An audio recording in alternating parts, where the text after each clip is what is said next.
Company Law, Unit 3. So the first concept in Company Law Unit 3 is directors. So what do you mean by a director? So the definition is defined under Company Law 2013 Act under Section 2 Clause 34 as director appointed to the board of a company. So this is the definition under the Act.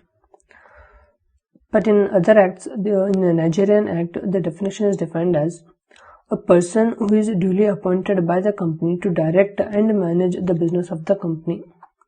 So these are the persons who are appointed by the company to direct and manage the business of a company.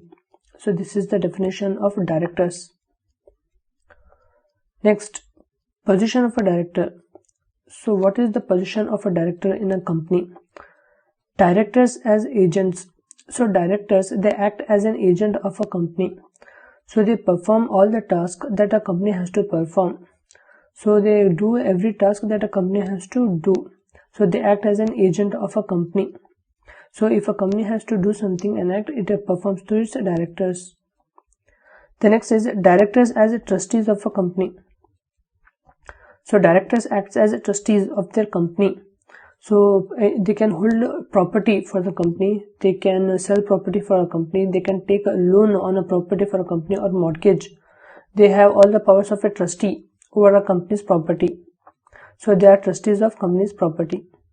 The next are directors as organs of a corporate body. So directors act as different organs of corporate body of the corporation. The next is appointment of directors. How are directors appointed? So first, under section 149 we have a board of directors. So under board of directors, only persons or individuals can be appointed under the board of directors. So only living human beings can be appointed under board of directors. Companies, corporations cannot be appointed as a member of board of directors.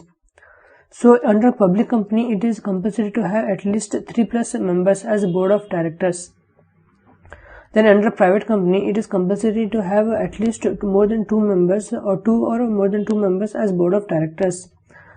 A maximum limit for company for board of directors is 15. A company can have total of 15 board of directors. The next are independent directors. So they are different from board of directors. Under section 150 we have independent directors. So how are independent directors appointed? So 1/3 of a company's total members should be independent directors. So independent directors should form the 1/3 of total members of a company. Then these independent directors, they are appointed from a data bank. So the central government, it creates a data bank. You can go to this IICA website, it is the Data Bank of India for independent directors. So anyone who wants to be appointed as an independent director should enroll their name in that data bank, and they are given an identification number. So even in that website only, through this data bank only, if any company can appoint an independent director. The next is appointment by small shareholders. So any person who is holding a share in a company and has the least share can appoint one director, at least one director he can appoint. So his share should be less than 20,000 rupees.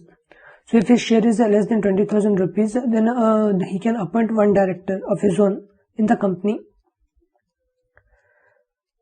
The next is section 152, appointment at general meeting. So new directors must be appointed by shareholders in meeting. So these new directors must be appointed compulsorily by shareholders in meeting.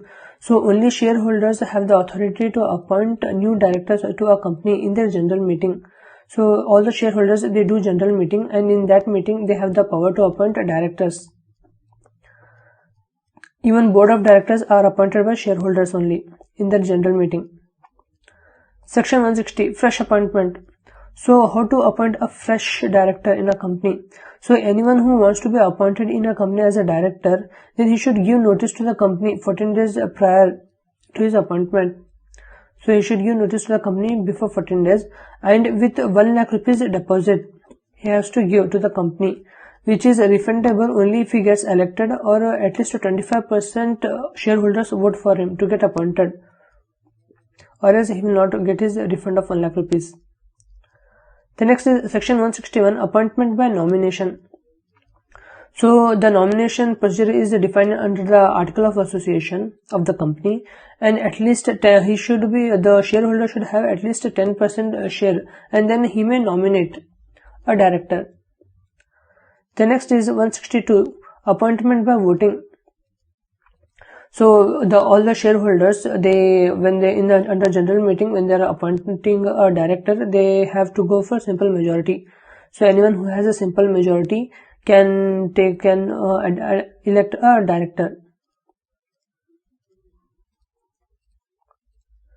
The next is appointment by proportional representation. So this is different than simple majority. So what happens is, if under a simple majority, only a group of people, if they continuously go on majority, only their directors will get selected, and the one who are in minority, their directors will never get selected. So that is why this method is adopted, system of cumulative voting. So under this, what happens is, if a small group, their share is, let's say, 1/7 of the share they are holding, then they can appoint 1/7 of the directors. So this is how it works. See, under total shares, if a group holds minimum, a small group holds 1/7 member, and their director is not getting appointed, then at least 1/7 of the directors they can appoint. Similarly, the other group, the amount of share they are holding, that much directors they can appoint. This is a system of cumulative voting. The next is appointment by board. So additional directors, if a vacancy. So the board of directors can also appoint directors. They are called additional directors. So additional directors, if a vacancy is created in a board of directors and there is a need of immediate filling, then board of directors can assign additional directors to the board. Their duration is until general meeting. So until the shareholders they create a general meeting and appoint a new director, this additional director will act as a director in a board.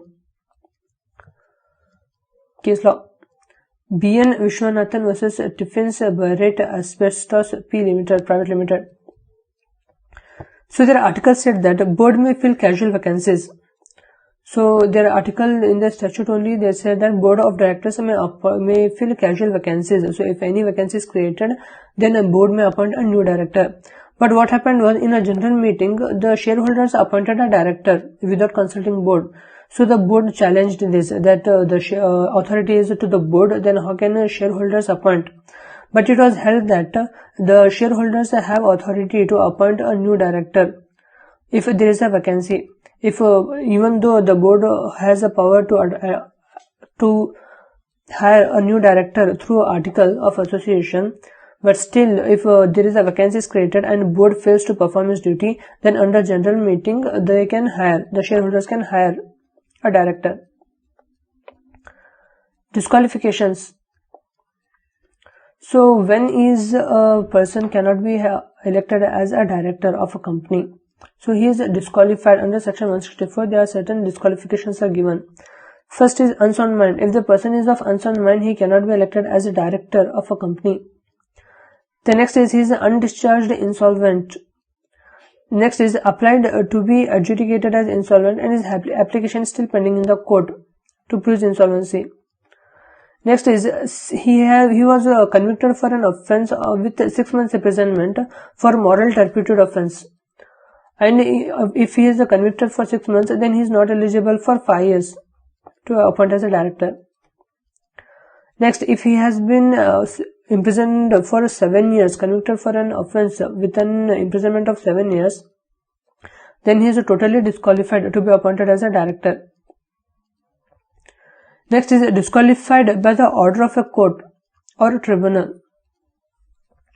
Then not returned shares of a company held by him and 6 months elapsed from payment. So he is holding a share of a company which he has to return, and the company has given him a date to return, but he has not returned those shares after 6 months of elapse of the payment date. Then also he is not eligible to be appointed as a director. Next, he is convicted under section 188 for party transaction offence in 5 years. So if he is convicted under section 188 for party transaction offence, then he is not eligible to be appointed as a director for 5 years.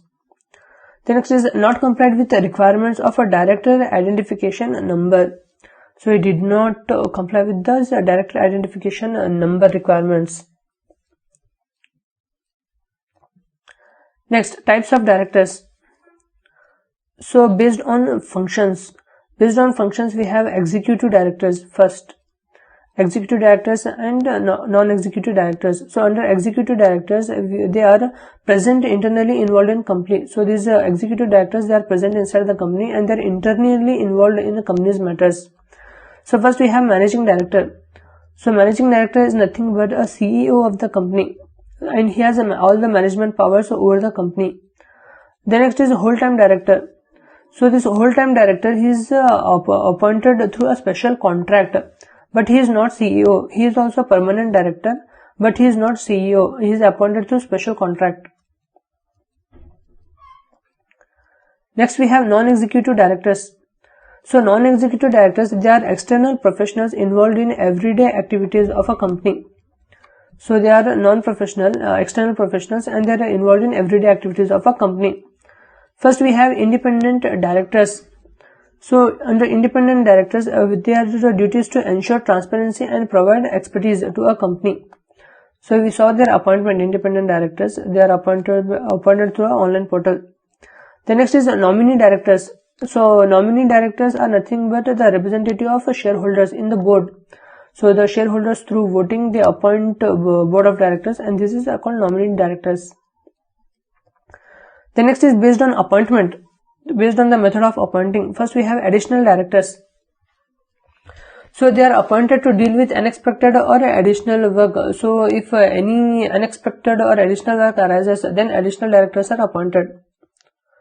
The next is alternate director. So if any director is going on a leave for more than 3 months, then an alternate director is appointed until he arrives.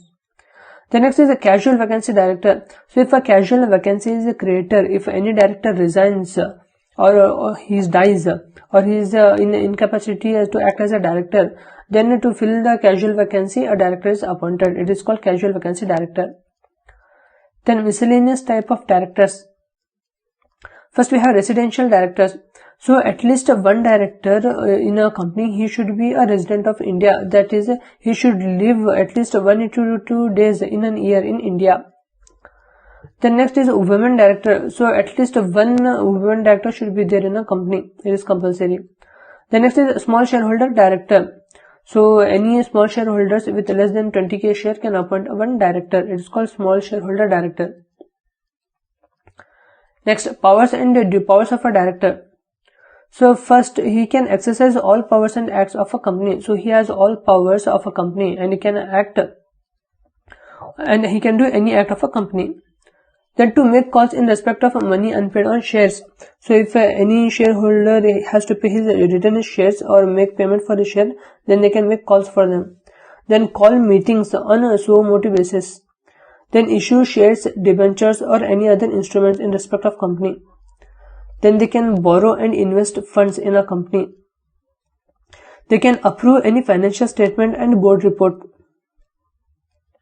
They can approve bonus to employees. Then power to grant loans or give guarantee in respect of loans. They can authorize the buyback of securities. Then approve amalgamation of a company. So these are the powers of a company, of a director. It has been asked for 10 marks, powers and duties. So next, diversify the business of a company.